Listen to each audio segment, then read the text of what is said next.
I'm saying, have we got any of those grooming gangs in London? I'm not sure why she's so nervous to say what she means. What do you mean? He's dangerous, and he should not be. He is the donkey that is leading the lions. I'm unclear, Chair, what is meant by the question. If you could spell it out, I can answer. I've just spelt it out. This guy is failing society's most vulnerable. He should be removed. Can she be clear what she means by that? I'm not clear what she means. How much clearer do you want me to be? Oh, man. The Met Police is doing that. It's doing that and that.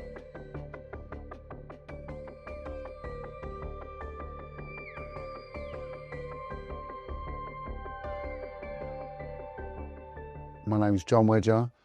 I'm a retired Metropolitan Police detective.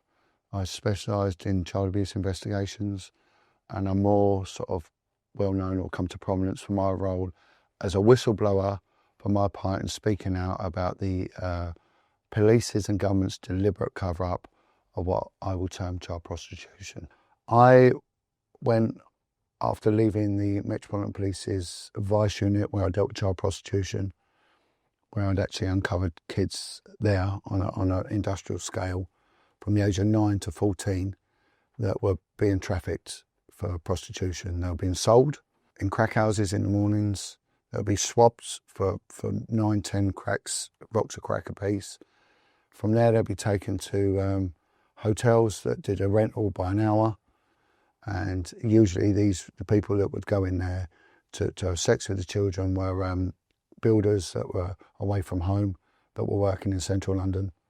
After that, the kids would then be taken to upmarket Arab restaurants in Mayfair, around the Curzon Street area, where they would be traded for as much as £2,000 each.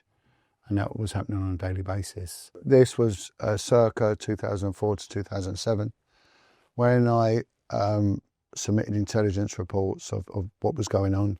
I was threatened by a senior officer for Scotland Yard telling me that if I ever mentioned what I'd uncovered, I would lose my home, my job and my children. I would be thrown to the wolves, and it must not and will not ever get out. If it does, it will. The Metropolitan Police, past, present and future, it will never ever get out. After that, I left that unit. That case had 36 young children that were all subject to care orders that were, like I said, from the age of 9 to 14 that were being pimped out. Every single one was harbouring a Class A drug addiction, and many had life-threatening diseases relating to their lifestyle, such as HIV, AIDS, hepatitis C, and contagious tuberculosis. Right? Nothing was being done to help these kids. Social services were fully aware of it.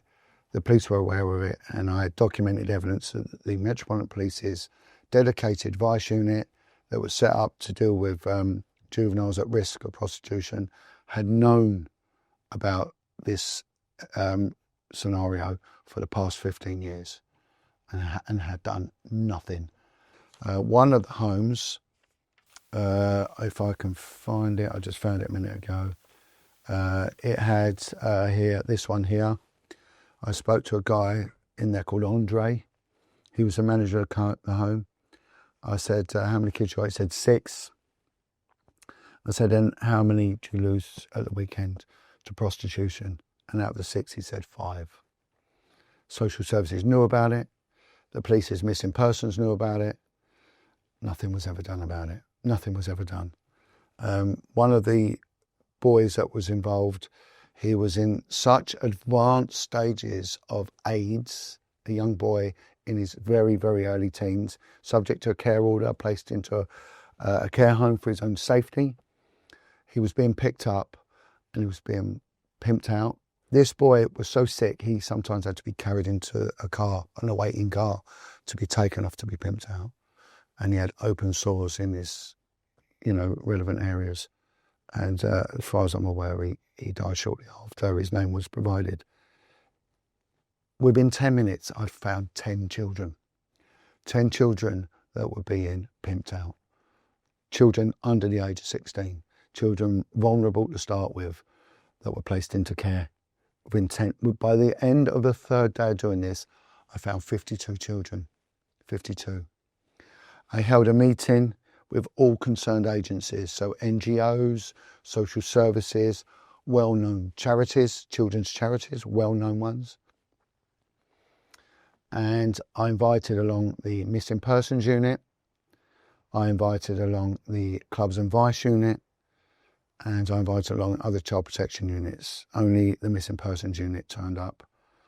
And during that meeting, I was threatened by the head of child safeguarding for a major children's charity that I am treading on toes and I'm not to pursue this any further. Initially, when I spoke out when I was on the Vice Unit, to my knowledge, there was no other dedicated officer to deal with this for the next 7 years until Jimmy Savile was exposed.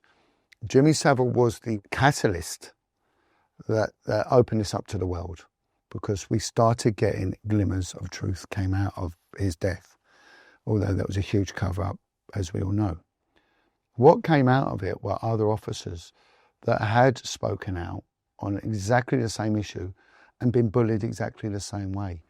We all know of the Greater Manchester Police's one with the grooming gangs in Rochdale, and there was a documentary called Three Girls from Manchester who had a dedicated unit, may I ask, not decrying it, and the officer dealing with it did a good job. She's a good woman, Maggie, who dealt with it. I found 3 kids in 3 minutes. I found 52 kids in 3 days. You know, this was on a level surpassing any provincial town going.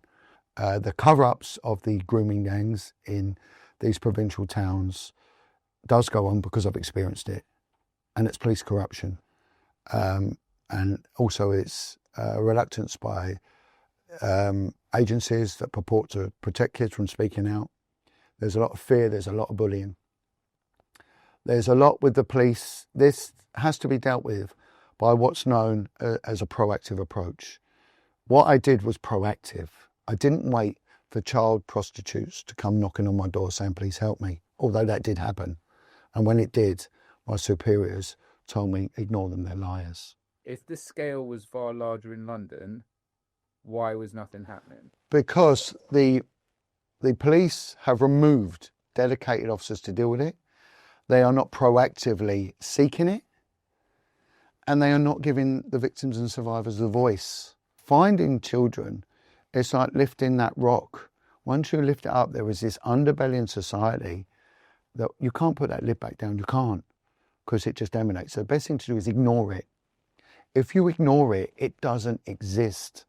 And that is a fact, right? If I can find 10 children being pimped out in 10 minutes, what could a national unit do?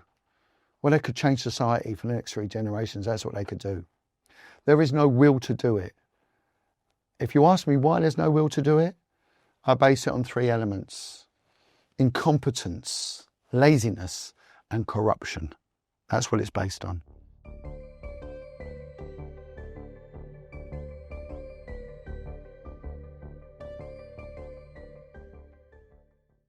I wanted to show you a video, which is Sadiq Khan being asked about a grooming gangs inquiry. Yeah, please. So I asked you this question last week and you found every which way but not to answer it. Just how many grooming gangs have we got in London? So the situation in London in relation to young people being groomed is different to the parts of the country. Again, dismissive language, straightaway dismissive language. Your words, not mine, to be used in county lines. Grooming gangs that I would call rape gangs. Tell me about them. How many of those have we got? Not country lines, those particular groups. To avoid any misunderstanding, can she define what she means by that? Unbelievable. Yes. If you look at what's gone on in Rotherham, where there are people taking young girls, grooming them for sex, that is what I'm talking about. We know in London there are issues about exploitation of young people, but they're not as defined by the member in her definition of what those types of gangs are. So are you saying we haven't got the same sort of gangs that are in Rotherham, Bradford and lots of other places in the country? Just fully what's a misunderstanding. What does she mean by that? Oh, please. It's all over the television. You know exactly what I mean by that.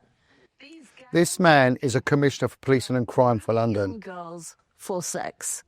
Do we actually have those in London? Today we need to give a full answer. Can she be clear what she means by that? Oh, man. How much clearer do you want me to be? Right. Let's break that down. If he said we have dedicated, proactive detectives working with informants, working with outreach groups, yeah, get that, on dedicated patrols, plainclothes, covert patrols, working with the kids' homes, like I've said it, yeah, get it, but he's not. He's not. His language was dismissive. It was distance. So he's deliberately, cognitively distancing himself. When you see the guy that is in charge of the Met reacting like that to that question, Anger, absolute anger. He's lying, right? How does he know how many grooming gangs are? Well, if you don't look for him, you ain't going to find it. You know, it's like the three monkeys, isn't it? See no evil, speak no evil, hear no evil. The Met Police is doing that. It's doing that, and that. Don't look here, don't look at that. But if a woman throws a cat in a bin, go for her. Someone sends a text message to their neighbour or whatever about their ethnicity, go for them, right? But don't pursue this. And like I said to you, if you don't look for it, you ain't going to find it. He ain't going to know because his officers, right, that he's an overarching command for, are not going to be tasked to look for it. You talk to any whistleblower like me, we will all say the same. There'll be no difference. This guy is failing society's most vulnerable. He should be removed immediately. This man is a threat to the safety of vulnerable young children of every ethnicity and every class. He's dangerous. And he should not be. He is the donkey that is leading the lions. When it comes to child abuse and the investigating of it and people like myself, I defy anyone to prove me wrong. Prove me wrong, because you won't. I've never been proved wrong on this, and I won't be either. I won't. And the same as all the whistleblowers who speak out, maybe from the care sector and social services, that all speak out for children. We are yet to be proved wrong.